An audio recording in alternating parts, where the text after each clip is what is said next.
नमस्कार। चलिए आज बात करते हैं एक ऐसी कंडीशन की जो दुनिया भर में लाखों लोगों को चुपचाप प्रभावित करती है और उनकी हर सांस पर असर डालती है। ये एक ऐसी बीमारी है जो अक्सर खुद को बस सांस की मामूली तकलीफ के तौर पर छिपा लेती है।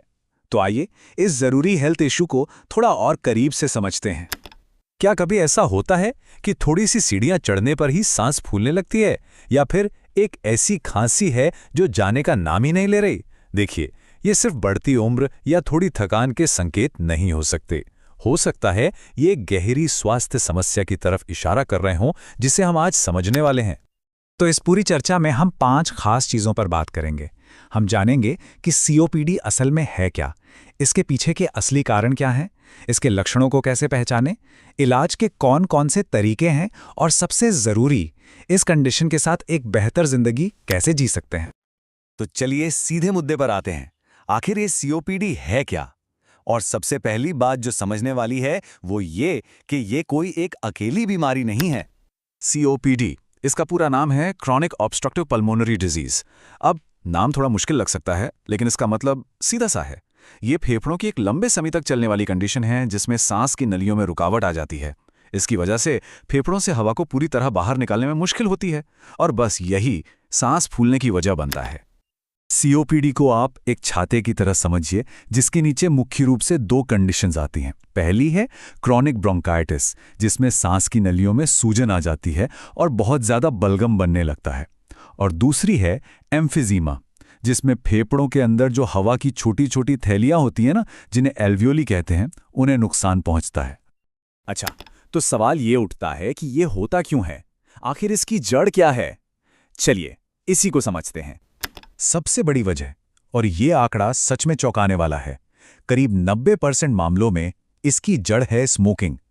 लेकिन सिर्फ यही एक वजह नहीं है। बाहर का एयर पोल्यूशन, घर के अंदर लकड़ी या कोयले के चूल्हे से निकलने वाला धुआं और कुछ मामलों में जेनेटिक कारण भी इसकी वजह बन सकते हैं।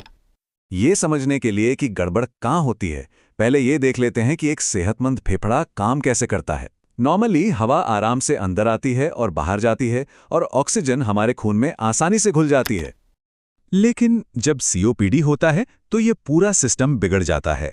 पुरानी यानी इस्तेमाल हो चुकी हवा फेफड़ों में ही फंसी रह जाती है।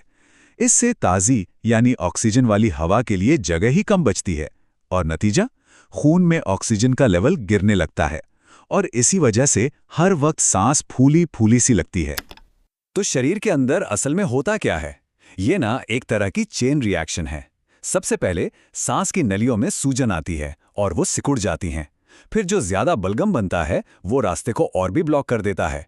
इसके बाद फेफड़ों में जो हवा की थैलियां हैं वो अपनी इलास्टिसिटी खो देती हैं और इन सब का आखिरी नतीजा होता है खून में ऑक्सीजन की कमी।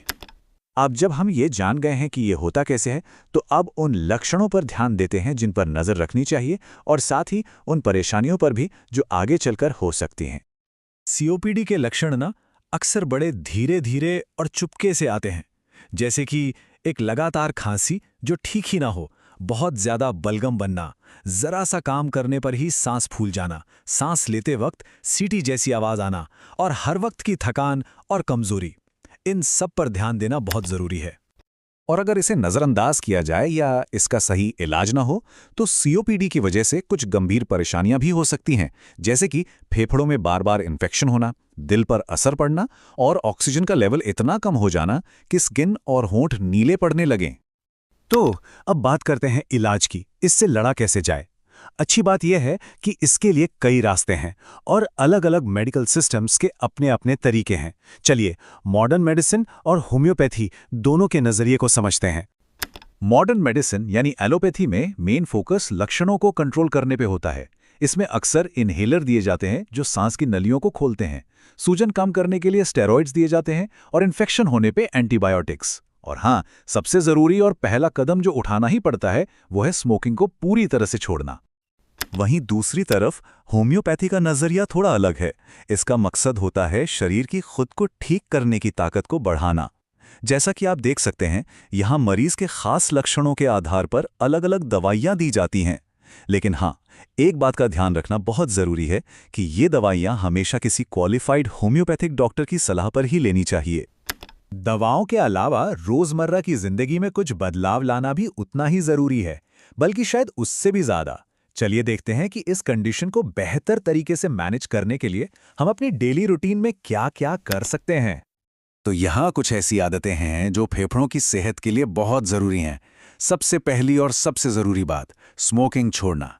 दूसरा, रोज़ गहरी सांस लेने की एक्सरसाइज करना। तीसरा, धूल और धुएं जैसी चीज़ों से खुद को बचाना।